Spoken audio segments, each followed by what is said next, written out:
Hello everyone and welcome to another Descent Journeys in the Dark 2nd edition, my strategies and tactics, if I get this out of the way, because this time it's for the Wildlander. Right, so this is really your typical archer. So what do you get straight from the start? The short bow, nice range there. That's all it is. Not much damage. There's better bows, but it's a start. Next one is a skill that you start with is Nimble. So each time a monster moves into a space adjacent to you, you may use this card to move one space, and well, then the monster just continues on if it needs to be, and it only takes a stamina to use.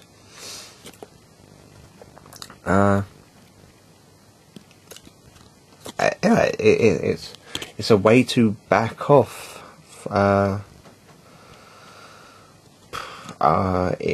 to lure enemies where they're not supposed to go. I'm dropping the card.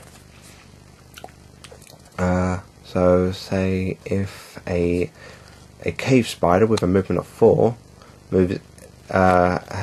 moves in but has only moved 3 spaces, use this, back away, it'll continue on its moving, so it's moved 4, and use it again, because it could attack, but if you use it again it means there's nothing there to attack.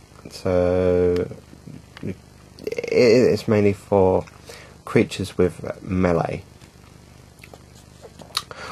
Or you could also use this as moving a little bit more closer to your objectives. You know, it doesn't mean you got to back off. You could also move forward as well. Now, what about the things that you might be buying? Might? No, will. This one is accurate. It's only 1 experience points to get, and each time you perform an attack with a bow, you may re-roll 1 power dice, or once per attack, of course. And there's no stamina cost right there. It's extremely valuable. You can't go wrong with that. So with that you short bow, of course your only power dice is the yellow dice, since the blue one is the attack dice. It means you could at least get a better range, or get a surge in there, or if you get more better weapons, then of course, well, when I say a better weapon I mean a better bow, you're definitely going to be using that a lot, so keep that in mind. Another one is Eagle Eyes. When you perform an attack with a bow, friendly figures do not block line of sight, and it's a passive thing. Very good. Definitely take if there is 4 heroes. If there's only 2, you can completely ignore this because it would be absolutely useless.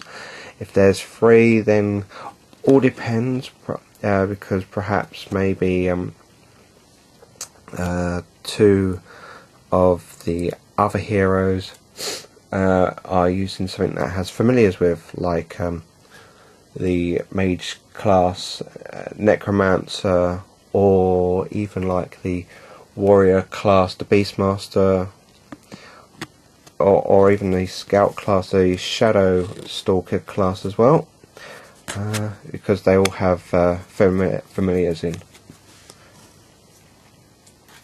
But if not, you can still probably ignore that, even with 3 heroes. With 4 is a definite. The other one is the Danger Sense. So it's a skill. You exhaust the card to force the Overlord to discard 1 Overlord card from his hand at random, and it only takes 2 stamina. Or it uses an action just to let the Overlord ditch a card.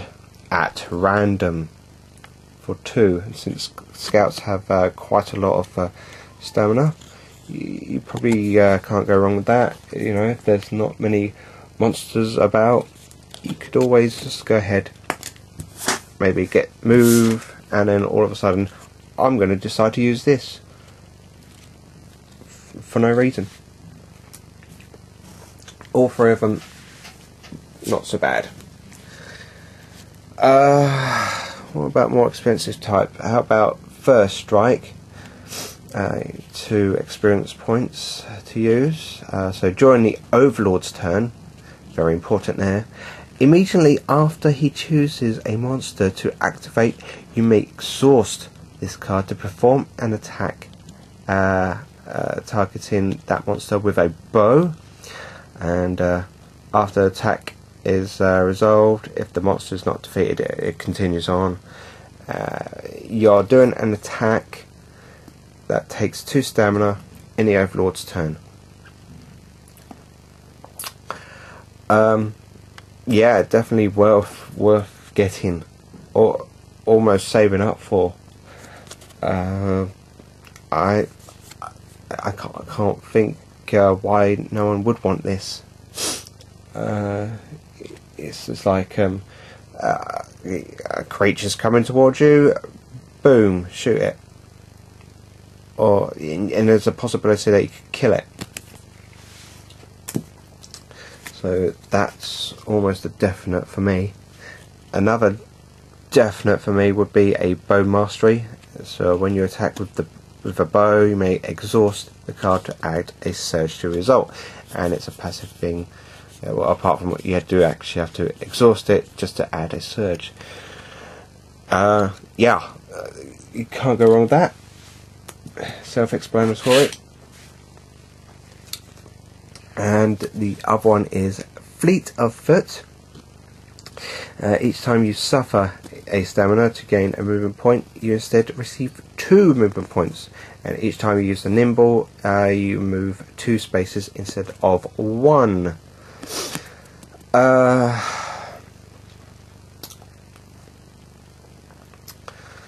Yeah, with this it's really to try and get to your objectives a lot more quicker, especially if you use, like, let's say if you use 2 of your actions as the attacks, so you'd make 2 attacks, and you could potentially move quite quickly as well by exhausting a lot of your stamina. Still good, but only if you're reaching to any objectives, if you need to get there quickly. I'd say you could ignore it, but think of the possibilities still with that one. Now, how about for the more expensive stuff? The one that costs 3 experience points. Running Shot. Each time you perform an attack with a bow, you receive 2 movement points before or after the attack. If you have every armor equipped, you only receive 1 movement point. That is. Yeah. Okay. So since most scouts have a movement of 4 or 5, you move, like, let's say you got movement 4, so you move 4, you take a shot, make another 2 more movement points to get in a lot more closer, get in range. You could say it's just to get to any objectives quickly.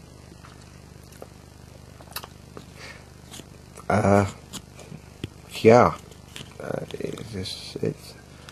don't underestimate the 2 movement points, especially getting closer of your enemy because of range. Yes, I have actually used range weaponry before, and I have actually missed by not receiving it enough range, mainly by 1, but still, that's quite annoying. Right, now for probably one of the best things ever is the Black Arrow.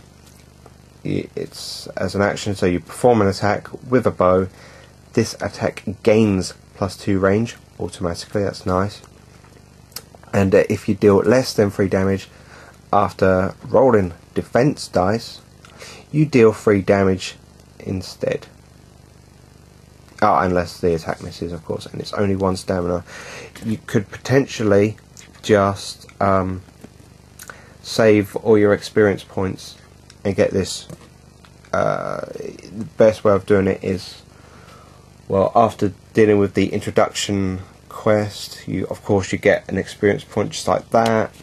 You want to try and find a quest then that gives you a winning experience points, so that will give you 3 on your second one. You buy that and you're going to be killing a lot of things just with 1 stamina point. It's like Act 1, they're going to die quite quickly. Act 2, well, they have higher armor, or some of them do, some of them stay the same, but it's mainly to try and hurt lieutenants. But of course you'll be getting better bows. But what happens if those bows don't come up? Then you definitely will be using this a lot more. Well, that's all the skills for that one. So what about trying to find what you're going to be after Shop Act 1? Try and find the Scorpion Helm, because your range attacks gain +1 range. Always trying to find that. Another one is a good one. It's the Mana Weave. After rolling an attack, you can exhaust this card to add a surge, which goes well with the bow mastery.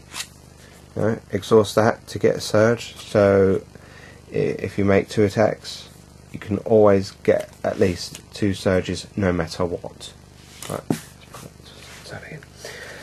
Another one is a Lucky Charm. So you exhaust that to reroll an attribute test. You're a scout, so you want to make sure that you want to be fine and all that. You don't want to be diseased or poisoned or anything, because you might be too far away from everyone else. The same might. The Ring of Power gets you an extra stamina. Perfect for moving.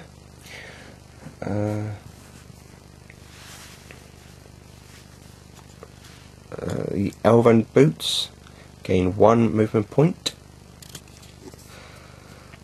Just to keep moving. The Flash Powder.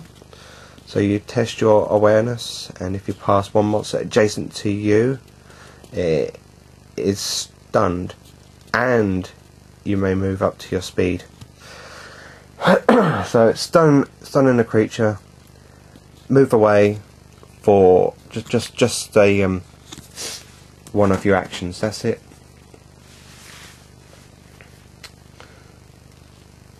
Which is nice. A leather armor, health, and a brown defense dice.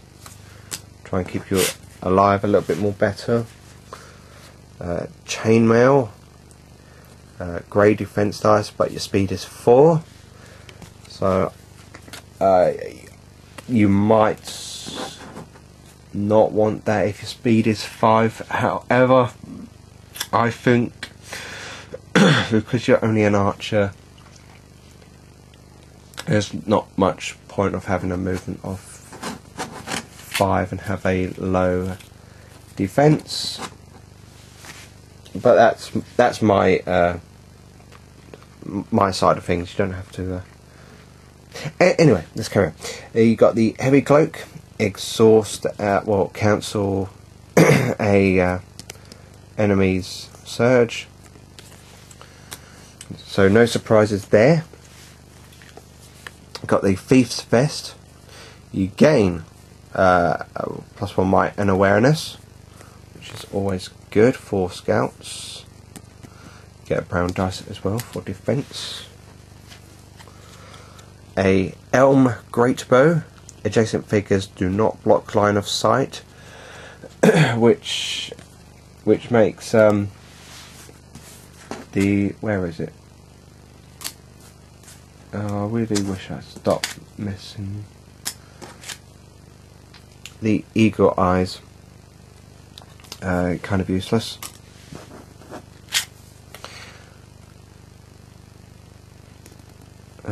Yeah, so it gives you nice damage, nice range there.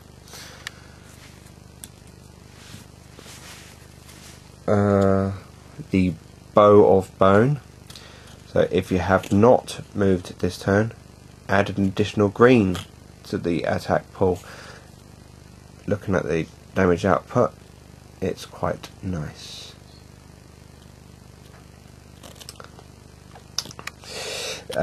This is where you want to try and attack first, then move, because it just states that if you have not moved this turn. But you know, just you can always move later.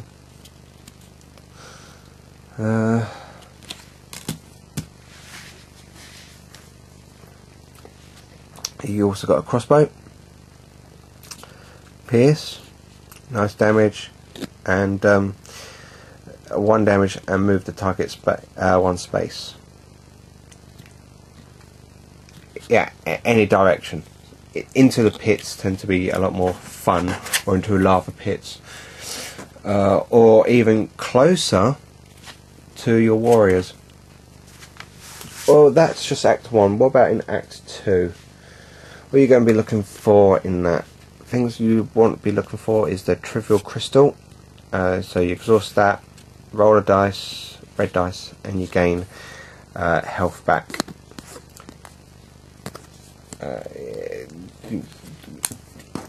It may not really be all that necessary because of Nimble, back off and all that, but it's just in case if you decide to go way ahead of everyone else.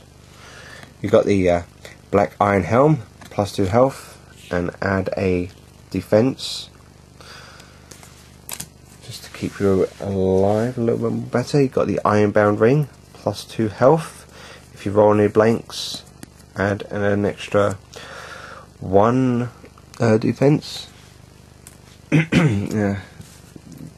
If you've got armour that gives you brown dice, like the Feast Vest or the leather armour, then yeah, please do get it. You also got the Shroud of Dusk, and you gain everything, +1. That's literally going to help you not suffer any conditions, at least, or pass if you do get a condition done. You've got scale mail right there. You can't equip any runes. Big whoopity do. And before rolling defense dice, you can suffer a stamina to add additional brown to your defense dice. Definitely will keep you alive a lot more longer. You have the obsidian scale mail. You can't be cursed. Each time you are attacked and suffer no damage, recover 2 of your stamina, because it gives you a black dice. However, you can only perform 1 of your skills or abilities a turn, which is just these 2. So you've got the danger sense, ditch an overlord card, and the black arrow. Well, you're not really going to be using both of them anyway, so there's no loss for you there. Definitely find the obsidian scammer. You have the demon hide lever. When you perform 2 move actions on your turn, you suffer a stamina at the end of your turn, but as an archer you're more than likely going to do move and shoot, or shoot and move, or double shot, just in case. You have the Elven Cloak. So you exhaust this card after rolling defense dice to replace the results with a number of defense equal to your awareness. When scouts have high awareness, can't go wrong with that. Got the Cloak of Deception. If you roll a blank on any of your defense dice, you may exhaust this card to test your awareness. If you pass, you are not affected by the attack. And it gives you another grey dice. Quite nice, that one. Okay, you have the Bow of the Sky. Range, stun, high damage output. With 2 power dice as well. Nice. Excuse me, sorry. The Latari longbow, Pierce of 1, nice range there, and nice little damage as well. A basic nice bow, can't see anything wrong with that. How about the Bow of the Eclipse as well? Expensive, but Pierce of 2 just like that. Double surges for a range and 3 damage. Another surge with a range and 1 damage. Yeah, find it, get it. You're going to be happy with that. Well, that's all I have really. Yeah, it's either spend your experience points or save them. Either way, you can't go wrong. Okay.